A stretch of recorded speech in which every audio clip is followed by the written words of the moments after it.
മറ്റു വാർത്തകളിലേക്ക്. അതീവ പരിസ്ഥിതി ലോല മേഖലയിലുള്ള ഇടുക്കി ചൊക്രമുടി കയ്യേറ്റം റവന്യൂ വകുപ്പിന്റെ ഒത്താശയോടെയാണ് നടക്കുന്നതെന്ന് നാട്ടുകാർ. 60-ലധികം പ്ലോട്ടുകളാണ് മേഖലയിൽ സ്വകാര്യ വ്യക്തി വിറ്റത്. നിരവധി തവണ പരാതി നൽകിയതായും നാട്ടുകാർ വ്യക്തമാക്കി. ഇത്രയും പണി ഉദ്യോഗസ്ഥന്മാർക്കും രാഷ്ട്രീയക്കാർക്കും അറിയാത്തൊന്നും ഇത്രയും പണി ചെയ്യാൻ പറ്റില്ല. ഞാൻ ഇടയ്ക്ക് തഹസിൽദാർ വന്നാൽ സാറോട് തന്നെ പറഞ്ഞു, ഇത്രയും കാട്ടുമരണം കടന്നു പോകുന്നു സാറേ, ഈ ഉദ്യോഗസ്ഥന്മാർക്ക് കുറച്ച് അറിയാത്താണോ ഈ ഇത്രയും മരം കടന്നു പോകുന്നത്?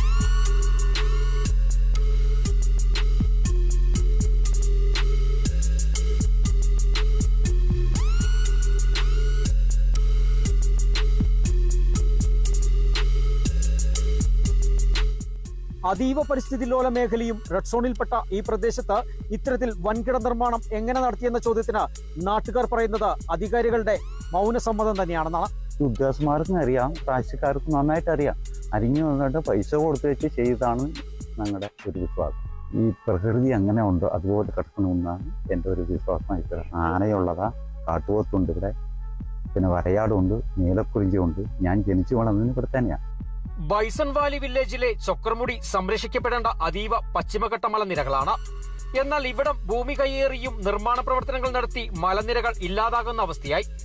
കാട്ടുപോത്തും ആനയും നീലഗിരിത്താറും ഉൾപ്പെടെയുള്ള വന്യമൃഗങ്ങൾ വന്നുപോകുന്ന വനവും പുൽമേടുമെല്ലാം തന്നെ ഭൂമാഫിയ കയ്യേറിയെന്നാണ് നാട്ടുകാർ പറയുന്നത്.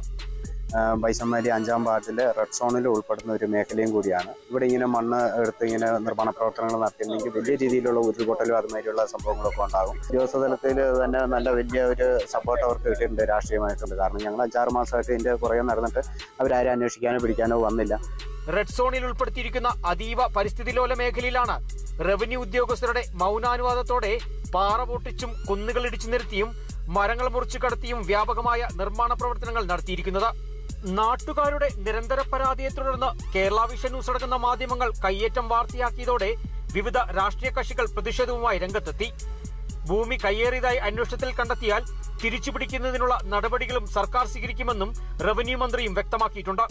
ചൊക്രമുടിയിലെ കയ്യേറ്റം വളരെ വ്യാപ്തിയേറിയതാണ്. ജില്ലാ കളക്ടറുടെ റിപ്പോർട്ട് പ്രകാരമായിരിക്കും തുടർ നടപടികൾ. അതിനായുള്ള കാത്തിരിപ്പിലാണ് നാട്ടുകാരും. Bineesh Antony, Kerala vision news, Idukki.